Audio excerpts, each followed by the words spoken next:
কোথায়? সুবর্ণগ্রাম, নরসিংদী, গাউসিয়া। বেশি দিন হয়নি। এখানে আসার পরে আসলে আমি বুঝতে পেরেছি যে আরেকদিন আসতে হবে, কারণ এই জায়গাটা এতটা বেশি এন্টারটেইনিং, এত বেশি সময় কাটানো যায়, মানে পুরো একটা দিনের প্যাকেজ টোটাল কথা। সারাদিন এখানে খুব রিল্যাক্সে কাটানো যায়। প্রথম থেকে আমি বলেছি যে 300 টাকা entry fee, then step by step 50 টাকা দিয়ে রাইড, আবার এইটা 100 টাকা, বোট মিলে বোটে 100 টাকা, প্রত্যেকটা স্টেপে 50 থেকে 100 টাকা করে আমাদের এই রাইডগুলির ফেসিলিটিস দিয়ে থাকে। আর এখানে এইভাবেই আমরা ঘুরে খুব মজা পাই। ভিউজগুলি অসাধারণ। আমার বিশ্বাস যিনি করেছেন তিনি অত্যন্ত রুচিশীল। মজার বিষয় হচ্ছে এটা যখন উপর থেকে করেছি, আমরা ঘুরেছিলাম, তখন দেখেছি পাশে পাশে এত চমৎকার কাঁঠাল গাছ, আম গাছ, বিভিন্ন ফল গাছ। এই যে এখানে সব পাখি, ওয়ান কাইন্ড অফ মানে চিড়িয়াখানা, মানে উন্নত। Wow, মানে এটা কি বলা যায়, অসাধারণ ভালো লাগে। আমরা এনজয় করছি বিষয়টা। আমার বিশ্বাস আপনারা যারা এভাবে ঘুরবেন, আমাদের মতো ঘুরতে পছন্দ করেন, তারা এই সাফারিটা মিস করবেন না, ঠিক আছে? এই সাফারিটা মিস করলে কি হবে, অনেক কিছু মিস হয়ে যাবে। যেমনটা আমরা মিস করতে নিয়েছিলাম অল্পের জন্য, আমরা আর মিস করিনি। করা যায় এই জায়গায় এগুলো। ওয়াও, উট পাখি না? হ্যাঁ, উট পাখি। ডিম হাতে বিশাল বিশাল। এখানে নানা ধরনের প্রাণী আছে এবং লাইভ সাফারি। হ্যাঁ, লাইভ সাফারি। এখানে কিছু আছে আটকানো, কিছু আছে ছাড়া। সো এটা আমাদের জন্য খুব আসো আসো।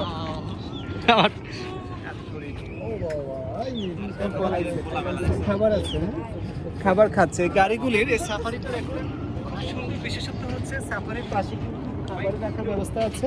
এই উট পাখিগুলি এসে এই খাবারটা খায়, যেটা আমরা দেখলাম আর কি।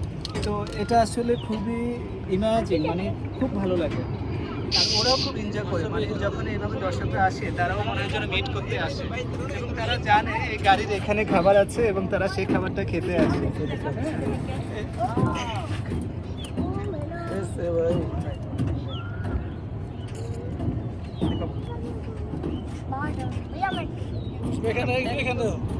বাচ্চা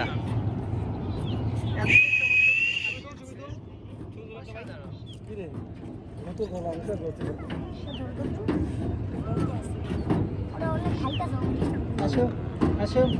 কি হ্যান্ডশেক করবেন নাকি? খাবার নেই, খাবার নাই, খাবার শেষ হয়ে গেছে। ভাই যাই বলেন অস্থির। এটা পোষাইছে, 100 টাকা পোষাইছে। আমরা তো বলতেই পারি যে আমরা 100 টাকা দিয়ে টিকিট করেছি। এখন আমি খুব শঙ্কায় ছিলাম, কারণ কিছুক্ষণ আগে আমরা যখন স্পিড বোটে উঠেছি তখন 100 টাকা টিকিট করে মাত্র 1.5-2 মিনিটের জার্নি আমাদের শেষ হয়ে গেল। মনে হচ্ছে যে টাকাটা বেশি নিয়ে গেছে, কিন্তু এখন মনে হচ্ছে যে না, এই 100 টাকাটা এখানে আরো পোষায় গেল। ওরা আমাদেরকে সে এন্টারটেইন করছে, মানে প্রকৃতিকে আমরা ভালোবাসি, প্রকৃতিও আমাদেরকে ভালোবাসে, এটাই নিয়ম। আর সেই ধারা পরম ধারাই এই প্রমাণ হয়ে গেল। ওরা কখনো কোনো মানুষ আসলে তাদেরকে ওয়েলকাম করে। থেকে বড় বিষয়, দেশি মুরগি, টোটাল ভিউটাই কিন্তু টোটালি ন্যাচারাল, ধুলাবালি মুক্ত। প্রকৃত জায়গা, এখানে কোনো কিছু কৃত্রিম ভাবে করা হয়নি। ওই যে ডিম ডিম জুম করে দেখান উট পাখির ডিম। এখানে কিন্তু হরিণ, হরিণগুলিকে উন্মুক্ত ছেড়ে দেওয়া হয় নাই, কারণ তারা বেশি দৌড়ায়, জানেন এবং আমরাও জানি। এই জন্য হরিণগুলিকে আটকে রাখা হয়েছে। আর হরিণের কাছে পাশে ঘুরে উট পাখি উচ্ছৃঙ্খলতা করে না, এই জন্য উট পাখিগুলিকে ছেড়ে দেওয়া আছে। আবার কিছু কিছু দুই একটা উট পাখি এখানে আটকাও আছে। এটা বাঘের একটা কৃত্রিম বাঘ বানানো আছে আর কি। এই পাশটা আমরা একটু জুম করে দেখাতে পারি। এখানে গরু, তারপরে গাড়িয়া,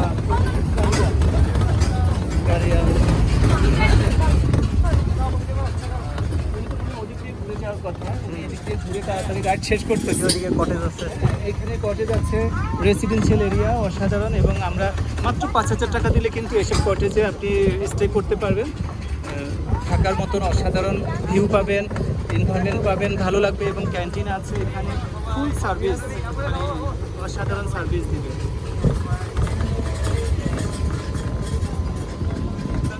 আসলে আসার আগে ভেবেছিলাম আসবো কি আসবো না, ও বলছিল যে চাচি চলেন ইয়েতে যাই, এই সুবর্ণগ্রামে যাই। তা আমি ভাবলাম যে সুবর্ণগ্রাম সেটা আবার কি, সামহাও মনে হয় কৃত্রিমভাবে কিছু বানানো হয়েছে, কিন্তু আসার পরে দেখলাম যে না, টোটালি ন্যাচারাল, এবং নেচার ভিউটাই আমরা ফিল করছি। যারা ঢাকায় থেকে ইট পাথরের মধ্যে অস্থির হয়ে গিয়েছি অথবা অস্থির হয়ে যায়, যাদের একটু মনে করেন যে ডিপ্রেশন দরকার, একটু ন্যাচারাল ভিউতে যাওয়া দরকার, তারা এই ডিফারেন্ট ফ্লেভার পাওয়ার জন্য অবশ্যই এখানে আসবেন। আমি তাদের হয়ে এটা প্রমোট করছি না অথবা তাদের হয়ে মার্কেটিং করছি না, আমার মাত্র পার্সোনাল ফিলিংসটা শেয়ার করছি, এবং আমার বিশ্বাস আমার শুধু একা ফিলিংস না, সবার একই রকমের ফিলিংস। আমরা যে গাড়িতে আছি সবাই একই রকমভাবে এনজয় করছে। কিছুক্ষণ আগে আমরা স্পিড বোটেও রাইড করেছিলাম, আর এখানে এটা সবচেয়ে সুন্দর লাগে নৌকা, স্টিমারের আদলে একটা ক্যান্টিন, এটা একটা ক্যান্টিন কিন্তু স্টিমারের আদলে।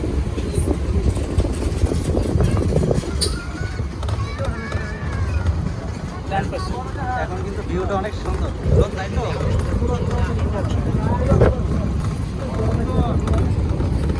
এই পাশে এগুলি ঘোড়া এবং গাধাও আছে কিছু, ওই পাশে গাড়িয়াল ছিল, গরু ছিল, মহিষ ছিল, উট পাখি ছিল, ইয়ে ছিল, কি হরিণ ছিল, আর এই পাশে হচ্ছে কিছু ঘোড়া এবং গাধা আর কিছু দেশি গরু।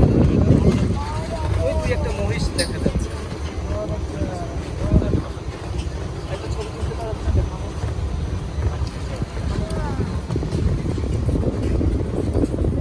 দাঁড়ান আমি ভিতরে।